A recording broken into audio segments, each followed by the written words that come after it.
Daniel never imagined that a chance encounter at a roadside restaurant would resurrect feelings he thought had been buried forever beneath 5 years of rage, healing, and attempts to move forward.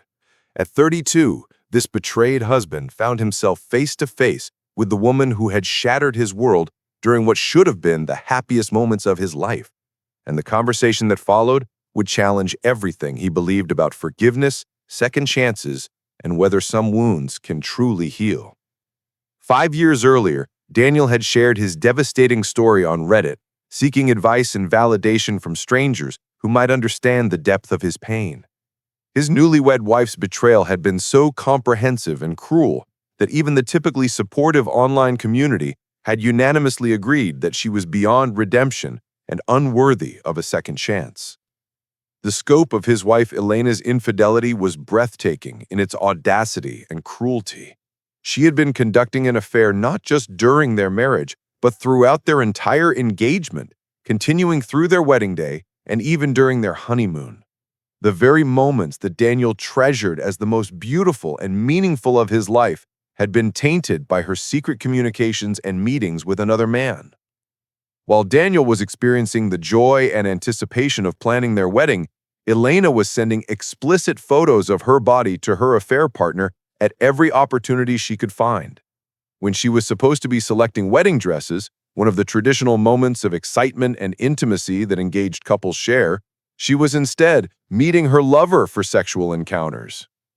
The discovery of Elena's betrayal came in the most devastating way possible, though Daniel doesn't specify exactly what he witnessed or found.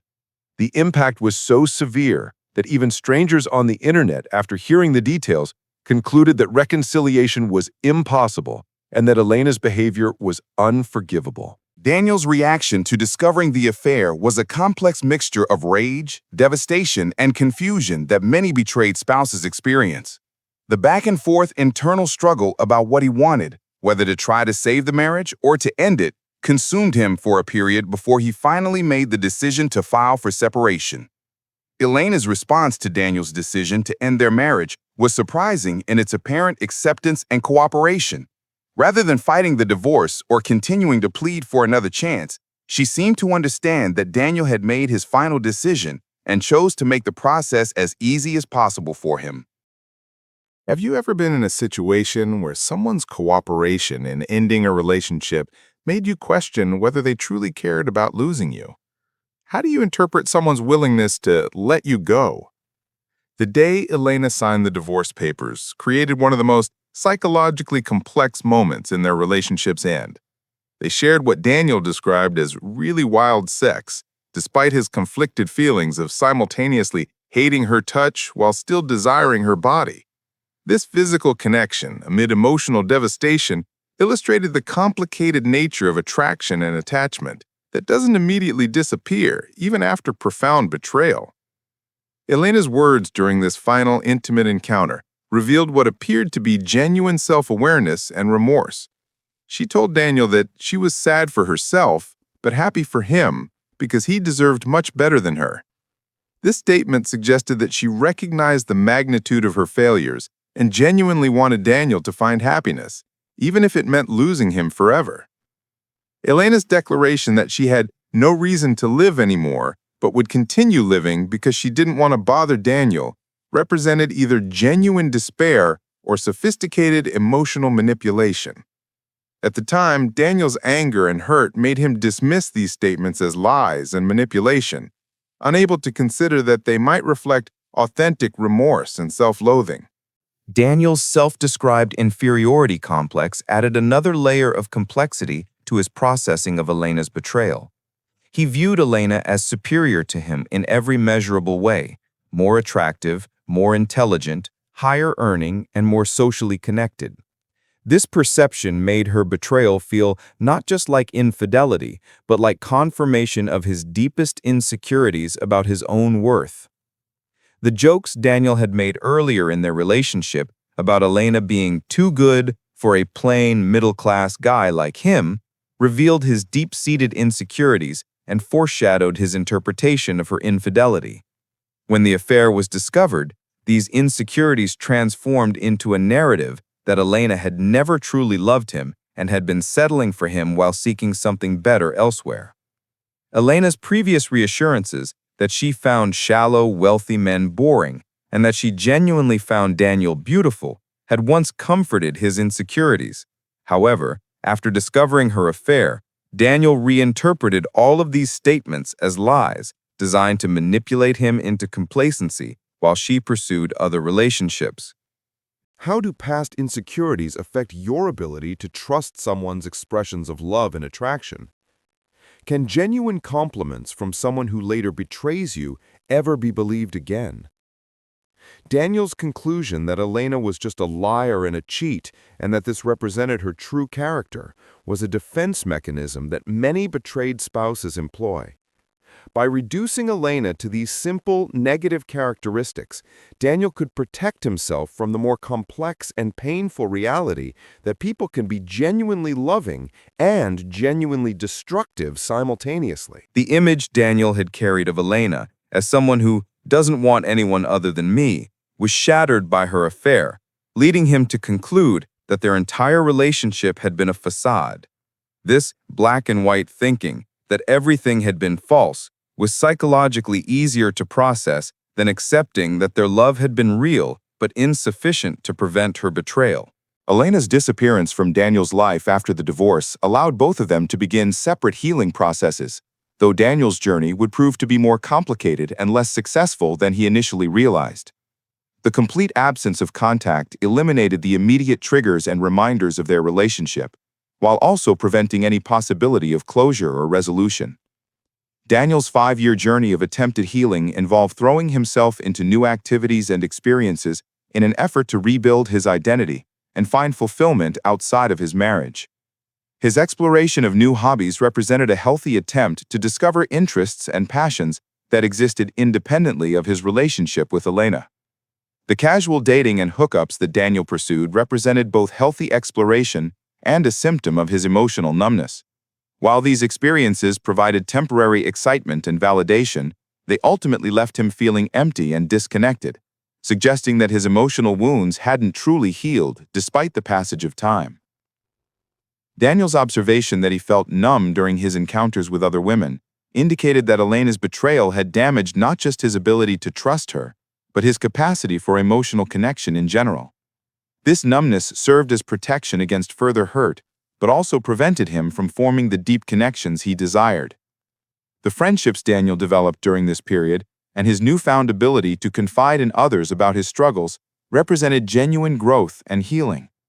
The irony that being betrayed had made him more trusting of others illustrated how trauma can sometimes lead to unexpected positive changes in behavior and relationship patterns. Is emotional numbness after betrayal a form of protection or a barrier to healing? How do you know when you're ready to be vulnerable again after being deeply hurt? Despite 5 years of dating and social connection, Daniel's inability to click with anybody on the level he wanted suggested that his emotional availability remained limited by his unresolved feelings about Elena and their relationship. His heart and mind remained partially occupied by the unfinished business of their marriage's end. The chance encounter at the roadside restaurant felt like fate or cosmic intervention after 5 years of complete separation. Daniel's immediate physical reaction, his heart dropping, indicated that his feelings about Elena remained strong and unresolved, despite the passage of time and his attempts to move forward. Elena's initial reaction to seeing Daniel staring wide-eyed for 5 seconds, as if she couldn't believe it was really him, suggested that she had been hoping for or fantasizing about such an encounter, but had never expected it to actually happen. Her faint response indicated both shock and overwhelming emotion at seeing him again. The awkward beginning of their conversation, with both avoiding the elephant in the room, showed how much unresolved tension and pain remained between them, despite the years apart. Their ability to talk about mundane topics while ignoring their shared traumatic history demonstrated both their discomfort and their desire to connect on some level. Elena's physical reaction, shaking and crying, revealed the depth of emotion that seeing Daniel again had triggered for her. Her statement that she had dreamed of this moment since their separation suggested that Daniel had remained a central focus of her thoughts and emotions throughout their 5 years apart. Daniel's admission that he was not here to take her back as his wife was both a defensive statement and a test to see how Elena would respond to his rejection. Her calm acceptance of this boundary, combined with her explanation that she had only dreamed of talking to him again, suggested either genuine lack of expectation or sophisticated emotional intelligence in managing the situation. When someone from your past who hurt you deeply shows overwhelming emotion upon seeing you again, how do you distinguish between genuine remorse and manipulation? Daniel's confession that he spent the conversation trying to get a reaction out of her by asking and saying intentionally hurtful stuff revealed that his anger and desire for revenge remained strong despite the passage of 5 years. He was testing Elena's responses and seeking to inflict some of the pain that she had caused him. Elena's patient explanations and willingness to absorb Daniel's intentional cruelty while never blaming him for anything demonstrated either genuine remorse and growth or an extremely sophisticated manipulation strategy. Her behavior was exactly what someone seeking forgiveness would need to display: complete accountability and patience in the face of justified anger. The validation Elena provided for Daniel's feelings and her repeated apologies gave him something he had been denied 5 years earlier in his rage: the acknowledgement and accountability that are often necessary for healing after betrayal. This experience of being heard and validated explained why the conversation felt so healing for Daniel. Daniel's admission that he felt at peace after their conversation indicated that he had indeed been carrying unresolved emotional baggage about their relationship that this encounter had helped to address. The closure he gained from hearing Elena's perspective and apologies fulfilled a psychological need he hadn't fully recognized. Elena's gratitude for the opportunity to explain herself and apologize suggested that she too had been carrying guilt and regret that their conversation had allowed her to express. Her request to be part of Daniel's life again was tentative and flexible, indicating that she understood she couldn't demand anything from him. The offer to choose what we want to be for each other without necessarily remarrying showed Elena's recognition that their relationship, if resumed, would need to be rebuilt on entirely different terms. This flexibility suggested either genuine respect for Daniel's boundaries or strategic patience in working toward her ultimate goals. Daniel's serious consideration of working things out with Elena after their encounter represented a dramatic shift from his previous absolute rejection of any reconciliation. The conversation had clearly altered his perspective on their relationship and Elena's character in ways that 5 years of separation hadn't achieved. Can a single conversation really change years of hurt and anger? How do you distinguish between genuine healing and the temporary high of unexpected closure? Daniel's recognition that he might be experiencing just a high from finally getting closure showed remarkable self-awareness about his emotional state. His acknowledgement that he had been denying himself closure by avoiding Elena demonstrated understanding of how avoidance can prevent healing rather than facilitate it. The questions Daniel asked himself, whether he actually wanted to be with Elena or was just relieved to have answers to his long-standing questions, reflected the psychological complexity of processing both closure and potential reconciliation simultaneously. These were crucial questions for him to examine before making any major decisions. Daniel's inquiry about whether Elena's apparent transformation from selfish POS to supposed selfless being was possible reflected his struggle to accept that people can genuinely change, especially when the change seems to benefit him directly. His skepticism was healthy self-protection against potential manipulation. Elena's claims that she regretted her actions every single waking second of every minute of every day for 5 years could represent either genuine, overwhelming guilt or an exaggerated emotional appeal designed to evoke sympathy and forgiveness. The intensity of her claimed remorse was proportional to the severity of her original betrayal. The question of whether Elena's transformation was authentic or another form of manipulation was central to Daniel's decision-making process. His awareness that if she did it once, she can do it again, showed healthy caution about trusting someone who had previously deceived him so completely. Daniel's confusion about his own motivations and feelings was entirely understandable given the complexity of his situation. Processing 5 years of separation, unexpected closure, apparent remorse from his ex-wife, and his own unresolved feelings simultaneously would challenge anyone's emotional clarity. The fact that Elena had seemingly spent 5 years consumed by guilt and regret, if true, suggested either genuine remorse that had fundamentally changed her character or an obsessive focus on Daniel that could be unhealthy for both of them. The intensity of her continued emotional investment in their relationship raised questions about her own healing and growth. How long is too long to carry guilt and regret about hurting someone? Can obsessive remorse be as unhealthy as the original harmful behavior?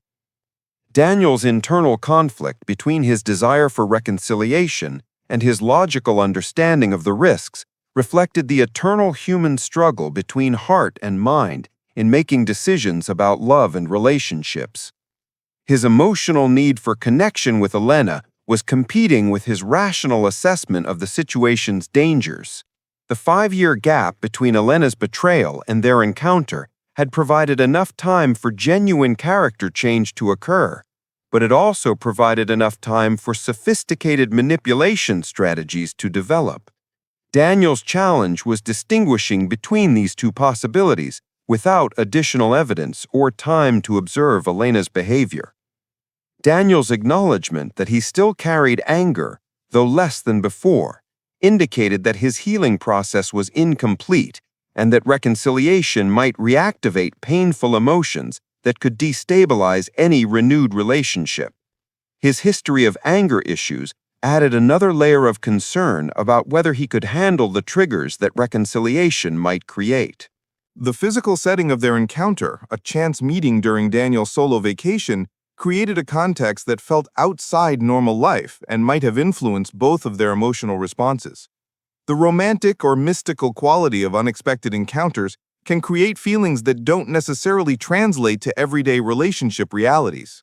Elena's apparent willingness to accept any level of relationship Daniel was comfortable with, from friendship to remarriage, demonstrated either complete submission to his preferences or strategic flexibility designed to get her foot back in the door of his life.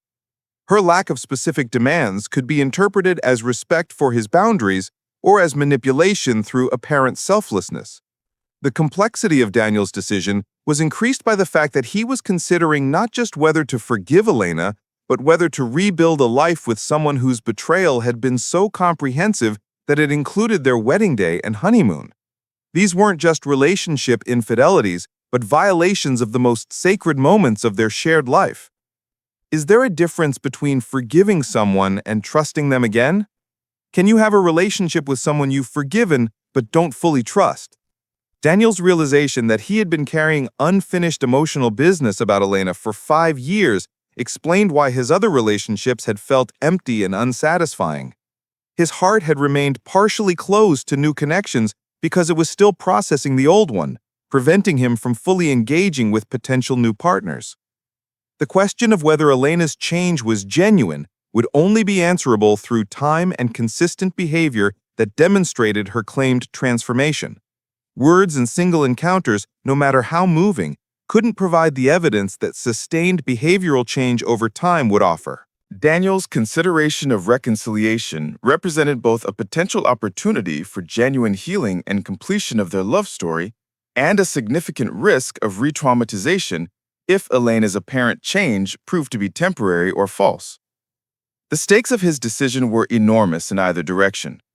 The fact that both Daniel and Elena seemed to have remained emotionally connected to each other despite 5 years of separation suggested either that their love had been genuine and profound, or that their relationship had been psychologically unhealthy in ways that created obsessive attachment patterns. Daniel's story illustrated the complex reality that healing from betrayal isn't always linear or permanent, and that unresolved emotional business can resurface years later in unexpected ways.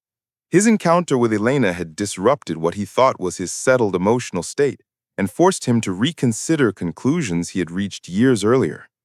The ultimate question Daniel faced was whether Elena's apparent transformation was genuine enough and his own healing complete enough for them to create a healthy relationship that acknowledged their history while building something new.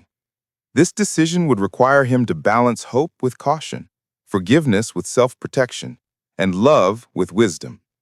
How do you decide whether to give someone who deeply hurt you a second chance years later? What evidence would you need to believe that both of you had changed enough to make a relationship work? Daniel's willingness to consider reconciliation after such devastating betrayal demonstrated the power of genuine accountability and the human capacity for forgiveness, while also highlighting the risks of making major life decisions based on emotional highs rather than sustained evidence of change. The story served as a reminder that some emotional wounds may never fully heal without direct resolution with the person who caused them, and that avoidance, while protective, can also prevent the closure necessary for complete healing and moving forward in life and new relationships.